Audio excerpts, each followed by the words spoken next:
Karimnagar, Medak, Nizamabad, Adilabad MLC ఎన్నికలకు సంబంధించి ప్రచారం జోరుగా కొనసాగుతుంది.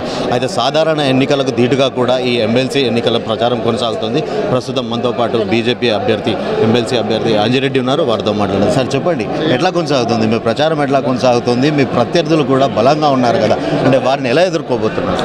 ఒకటి మేము సింహం సింగల్గా వస్తుందని భారతీయ జనతా పార్టీ ఒక్కరి మీద ఎంతమంది కలిసి ఫైట్ చేస్తారో మీరు అర్థం చేసుకుంటారు.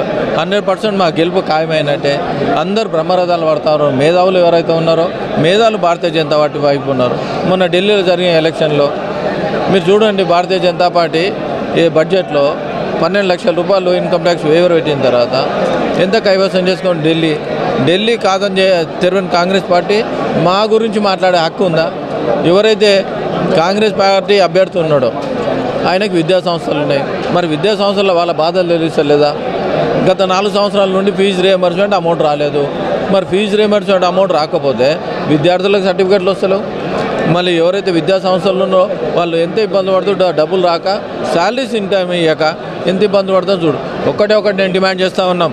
నువ్వు కాంగ్రెస్ పార్టీ అసలైన కాంగ్రెస్ పార్టీ అన్నావు అనుకో, ముఖ్యమంత్రి గారు ఎదురుపోయి ఈ డబ్బులు 7,940 కోట్లు అది రిలీజ్ చేశాకనే ఓటు అడిగే హక్కు ఉంది. అప్పటిదాకా లేదు నీకు. అంటే ప్రధానంగా మీపై ఒక ఆరోపణ కూడా ఉంది. ఒక వార్తాపత్రికలో ఒక కథనం కూడా వచ్చింది. అంటే బండి సంజయ్తో పాటు కిషన్ రెడ్డికి కూడా వ్యక్తిగతంగా ఒక 30 కోట్ల రూపాయలు సింగిల్ పేమెంట్ ఇచ్చాను అంటూ కూడా ఒక కథనం ప్రచారం అవుతుంది. దానిపై మీరు? అది ప్రత్యర్థులు చేసిన కథనం. కనీసం ఏ పేపర్లో వచ్చిందో ఇచ్చిండా, మరి ప్రూఫ్ చూపించాలి ఏ పేపర్లో వచ్చిందో. ఇవన్నీ ఫేక్ న్యూస్ ఏంటంటే, దీన్ని బట్టే నిదర్శనం ఏంటంటే మేము గెలిస్తే బురద చల్లాలని చూస్తూ ఉన్నారు. ఏ బురద చల్లినా కానీ మేధావులందరూ ఆలోచిస్తూ ఉన్నారు. ఇది ఇవ్వడం జోకు. మీరు ఒక చిన్న జోకు, పార్టీ టికెట్ ఎప్పుడు అనౌన్స్ చేసింది? ఎలక్షన్ ఎప్పుడు ఉన్నది? 27 తారీఖు. అంటే ఆ రోజు ఏమైంది నీకు? ఇవన్నీ ఏమైతే అంటే ఇవన్నీ ఫేక్ న్యూస్. దాని గురించి పట్టించుకునే అవసరం లేదు. మరి దమ్ము ధైర్యం ఉన్నోడు ఎవడన్నా ఫేక్ న్యూస్ కరెక్ట్ పెట్టాడు. మీరు గెలిస్తే పట్టభద్రులకు ఎలాంటి హామీ ఇస్తున్నారు? వాళ్ళ అభివృద్ధి కోసం మీరు ఎలాంటి కృషి చేస్తారు? పట్టభద్రులకు ఒకటే గుర్తుపెట్టుకోండి, ఏదైతే వీళ్ళు ఇచ్చిన ఆ వాగ్దానాలు ఉన్నాయో, మేనిఫెస్టోలో ఏదైతే పెట్టిరో అది నెరవేర్చినంత వరకు వాళ్ళు ఎంబడి వాళ్ళ కోసం ఫైట్ చేస్తానని నేను తెలియజేస్తా ఉన్నాను.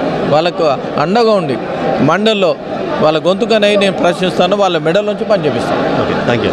మొత్తంగా ఏదైతే బీజేపీ పార్టీ తన వెంట ఉంది, తనకు కేంద్ర మంత్రి బండి సంజయ్ కూడా ఆశీస్సులు ఉన్నాయి. ప్రజలు బీజేపీకే పట్టం కట్టారు. నేను భారీ మెజారిటీతో, అంటే ప్రత్యర్థులు, కాంగ్రెస్ పార్టీకి సంబంధించిన ప్రత్యర్థులు తనపై కావాలని దుష్ప్రచారం చేస్తున్నారంటూ కూడా అంజిరెడ్డి ఆవేదన వ్యక్తం చేస్తున్నారు. మొత్తంగా గెలుపు తనను వరిస్తుంది, భారీ మెజారిటీతో గెలవబోతున్నానంటూ కూడా ఆశాభావం వ్యక్తం చేస్తున్నారు. కెమెరా పర్సన్ సుమంత్, శ్రీకాంత్, మైత్రి ఛానల్, కరీంనగర్.